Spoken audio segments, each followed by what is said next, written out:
सरकार की कहाँ चूक है? सरकार ने तो ये भारत के अंदर शांति, एक कहते हैं विपक्ष ज्यादा उछल रहा है, उसके लिए 2 शब्द बोले। आप बताओ, भारत के अंदर ही भारत की बेटियां अगर पाकिस्तान में जाकर के शादियां करेंगी, बच्चे यहाँ पैदा करेंगी, कल को अगर भारत पाकिस्तान पे कोई हमला करता है तो वो अपने शोहर को बचाने के लिए उतरेंगी या भारत का पक्ष लेंगी? आप बताइए, वो अपने बच्चों के बाप को बचाने के लिए उतरेंगे या भारत का पक्ष लेंगी? आज जो कश्मीर के अंदर आतंकवादी हमला हुआ, जब मोदी सरकार ने राष्ट्रपति शासन लगाया हुआ था, उन्हें पता था कश्मीर की स्थिति अभी ठीक नहीं है, राष्ट्रपति शासन को बढ़ाया जा रहा था, तो कौन सा विपक्ष था जो सुप्रीम कोर्ट गया था इलेक्शन के लिए? किसने कहा था लोकतंत्र की हत्या हो गई? किसने कहा संविधान खतरे के अंदर है? किसने कहा ईडी सीबीआई सब बिक चुका है? किसने देश का माहौल खराब किया? और जब वहां पर इलेक्शन हुआ, सरकार चुन के आती है, उसके 2 महीने बाद ही ये कांड हो जाता है। वहां पर हिंदुओं को चुन चुन कर धर्म पूछ के मारा जाता है। ला इलाहा इल्लल्लाह मोहम्मद रसूलुल्लाह अगर आप बोल पाओगे तो आपका जीवन बख्शा जाएगा, नहीं तो आपके सिर के ऊपर गोली मार दी जाएगी। आप बताइए, ये देश इससे चलेगा? और जब भारत सरकार ऐसे लोगों के ऊपर कार्रवाई करती है तो बोला जाता है मुस्लिमों को प्रताड़ित किया जा रहा है। 2014 में कहाँ कार्रवाई हो रहा है? 10 दिन हो गया, अब तक कोई कार्रवाई हुआ ही नहीं। इनसे पूछिए, इनकी दादी ने बांग्लादेश जो बांटा था, क्या 2 दिन में बांट दिया था? 93,000 सैनिकों ने जो आत्मसमर्पण किया था, 1.5-2 महीने तक युद्ध चला था, तब जाकर के किया था, एक दिन में नहीं कर दिया था। लादेन जो बिल्डिंग में घुस गया था अमेरिका की, क्या ओबामा ने दूसरे दिन जाकर के वहां पे हमला बोल दिया था लादेन को मारने के लिए? बताइए, भारत के हर एक राज्य में बम फट रहे थे, कांग्रेस ने कितनी जल्दी फैसला लिया था? आप बताइए। है हमास के साथ जो युद्ध चल रहा है इजराइल का, इजराइल के आगे हमास टिकता है, फिलिस्तीन टिकता है, लेकिन कितने 3 से 6 महीने हो गए अभी तक चल रहा है। यूक्रेन रूस का युद्ध चल रहा है, रशिया के आगे कौन है? 5,000 से ज्यादा उसके बाद परमाणु शक्तियां, और यूक्रेन के पास एक भी नहीं है, फिर भी 3 साल से हम देख रहे हैं युद्ध चल रहा है। खत्म कर दिया, एक प्रोटोकॉल होता है। ये 140 करोड़ आवाम जो जनता है ना, इसको भी नरेंद्र मोदी ने देखना है। नरेंद्र मोदी प्रधानमंत्री है, किसी क्षेत्र के निगम पार्षद नहीं है कि सीवर का ढक्कन हट गया और बदलवाना उनको पकड़ लोगे। उन्होंने इंटरनेशनल मुद्दे देखने हैं, और जौन सी भाषा में वो समझ सकता है उसको उस भाषा में समझाया जाएगा। हमारी जल सेना हो, वायु सेना हो, थल सेना हो, तीनों को छूट दे दी गई है। कम से कम अपने प्रधानमंत्री पे यकीन रखो। जिसके कहने पे तुमने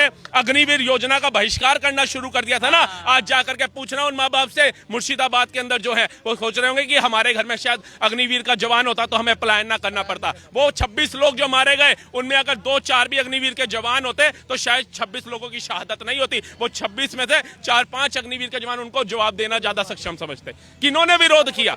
हर एक चीज का विरोध विपक्ष करता है भारत के अंदर। है नोटबंदी हुई, कह रहे उससे भारत का क्या फायदा हुआ? जो नकली करेंसी पाकिस्तान छाप रहा था, कंगाल हुआ नहीं हुआ?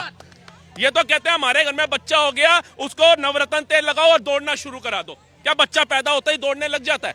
योजना कोई भी आए, इनको उसी समय पहले उसका उपाय चाहिए कि इसका फायदा क्या होगा। एकदम तुम्हारे सामने सारे पत्ते खोल दे। अब सेना ने क्या वहां पर करना है, कार्रवाई करनी है पाकिस्तान के ऊपर, ये तुम्हें बताएं? तुम इतना कैपेबल हो, डिजर्व करते हो, तुम्हारे आगे ये बात खोली जाए? तुम तो भारत के ही गद्दार होकर के अमेरिका जाकर के बोलते हो हुज भारत माता। भारत माता कौन है? भारत में लोकतंत्र की हत्या हो रही है, भारत में चुनाव सही से नहीं होता, आप तो भारत की बेइज्जती करते हो बाहर जाकर के। आपसे करेंगे? आप नेता विपक्ष कहने लायक है, बैठने योग्य हैं? आप बताइए। आपकी गाड़ी सीधा उस सैयद शाह के घर जाती है, बाकियों के पास क्यों नहीं जाती? आप बताइए। इन्होंने सारे पूरे भारत में बता दिया 27 लोगों की जो निर्मम हत्या हुई, उसमें एक मुसलमान था, एक मुसलमान था, एक मुसलमान था, लेकिन वो 26 जो मरे उनमें से किसी का नाम पूछ के बताइए क्या नाम था? जिस बहन का हाथ की मेहंदी का रंग हल्का नहीं हुआ, उसका सिंदूर उतर गया, कभी पूछिए उसके घर वाले का क्या नाम था? उनके घर वालों से मिलने गए तो थे राहुल? कब गए? एंड में, जब पहले सैयद शाह से मिला है, कश्मीर का दौरा करा है, क्या पहले कश्मीर पास पड़ रहा था उनको या यूपी पास पड़ रहा था? आप बताइए। कि प्रधानमंत्री का बिहार का चुनाव जा रहा था, आप विदेश से आ गए कि पहलगांव में हमला हो गया तो हम विदेश की यात्रा छोड़ के आ गए और बिहार में रैली करने चले गए, पहलगांव क्यों नहीं गए? इनसे पूछना, इंदिरा गांधी जी जब संयुक्त राष्ट्र गई थी तो क्या सारी कैबिनेट को उठा करके ले गई थी? ले गई थी। तो प्रधानमंत्री ने जो बाकी देशों से बात करनी है, जो चाइना उसका मददगार बना हुआ है, हर एक प्रोटोकॉल देखा जाएगा ना, हर एक मैप बनाया जाएगा ना। इनकी सोच पता है क्या है? जैसे घर में मैगी बनाते हैं ना, लिखा होता है 2 मिनट में मैगी तैयार, ये सोच रहे हैं हमला भी 2 मिनट में कर दो। उसकी औकात कुछ है? वो कटोरा लेके उस देश के पास गया जो भारत से पहले भीख मांग के जा चुका है, तुर्की। आप बताइए, एक भिखारी दूसरी भिखारी के पास जा रहा है, उसके बाद क्या पता चलता है? एक लड़की रो रही है, हाय मोदी ने हमारे ऊपर क्यों करा, हमारा क्या कसूर है, हमें तो पाकिस्तान भेज रहे हो, मेरे शोहर को क्यों नहीं भेज रहे? वो कह रही तुम आए कैसे थे? कह रही मैं अपने मामू के यहाँ आई थी 6 महीने पहले। अब उन्हें कहा भाई मामू से दोबारा मिलने आ जाइए, जो मामला शांत होगा। कह रही है वो मेरा मामू नहीं, मेरा शोहर है, 3 बच्चों का बाप है। अब बताइए, अगर ऐसी चीजें निकल के आ रही हैं, और पता चल रहा 83,000 महिलाएं तो सिर्फ पंजाब की साइड की हैं, आप बताइए मुसलमान है। और 5 लाख टोटल है जिन्होंने 55 लाख बच्चों की आबादी है। अभी तो सर्वे और आएगा, अभी देखना कितने होंगे।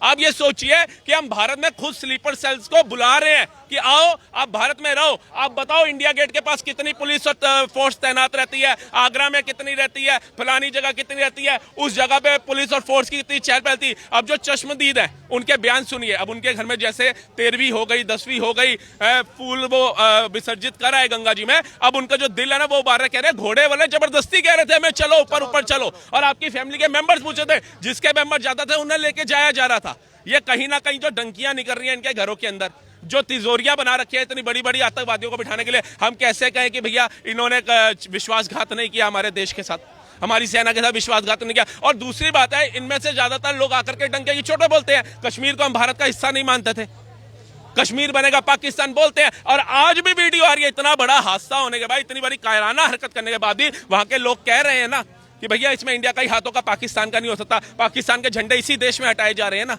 आप बताइए तो कैसे? कहते सांपों की प्रजाति में सारे सांप जहरीले नहीं होते, लेकिन क्या किसी से डसवा के चेक करते हो भैया ये जहरीला है तो इसको छोड़ दूं? तो शक ये लोग खुद पैदा करते हैं। फिर ये कहते हैं मोदी योगी आ गए तो हिंदू मुस्लिम हो रहा है। उन्होंने कहा आप अपने घर में आतंकवादियों को पनाह दो। वो वैष्णो देवी जा रही बस को जिसने हमला किया, उस आतंकवादी को कश्मीरी मुस्लिम ने ही पनाह दी थी ना। आप बताइए शक क्यों नहीं पैदा होगा? है मतलब तुम दुकान बदल के भी, नाम बदल के भी दुकान चलाओ तो वो ठीक है, और वो धर्म पूछ के मारे तो गलत हो गया। ये कहां लिखा है? पीओके में लगभग 10 मदरसों को बंद कर दिया गया, 10 दिनों तक बंद करने का ऐलान किया गया वहाँ पे मदरसों को। पाकिस्तान के अंदर खौफ तो हो गया है, बावजूद इसके ऐसी गिद्दर भपकी दे रहे हैं कि हम वार के लिए तैयार है, परमाणु बम की धमकी दे रहा है लगातार। अरे उससे बोल, जो तू बम की धमकी दे रहा है वो हमारे यहाँ बच्चे दिवाली में फोड़ लेते हैं। तू इन बम की धमकी मत दे, जो उड़ता तेरे ही एक शहर से, लाहौर से तो रावलपिंडी में जाके फट जाता है। उसकी 200 किलोमीटर से ऊपर रेंज नहीं है। यहाँ पे अग्निवनी अगर भारत ने फेंक दी ना तेरे ऊपर तो पाकिस्तान नक्शे से गायब हो जाएगा। अटल जी की लगता है इसको बात दोबारा दोहरानी पड़ेगी, सोशल मीडिया पे वायरल करनी पड़ेगी कि हमारी भूमि का इतना सा टुकड़ा गंवाना मंजूर है, लेकिन अगले दिन का सूरज पाकिस्तान नहीं देखेगा। ये घबराया है ना, इसका वो मुनीर है जो सेना का चीफ कहाँ लापता है, पहले फैमिली भेजी अब खुद गायब हो गया। जिसकी सेना का चीफ डर के भाग गया, अभी तो भारत ने कुछ की नहीं कार्रवाई। जिसके वहां के नुमाइंदे जो हैं, जो सेना के अधिकारी हैं, वो रिजाइन दे रहे हैं, कह रहे हैं हमारा इस्तीफा ले लो, हमें अपने बच्चे देखने हैं।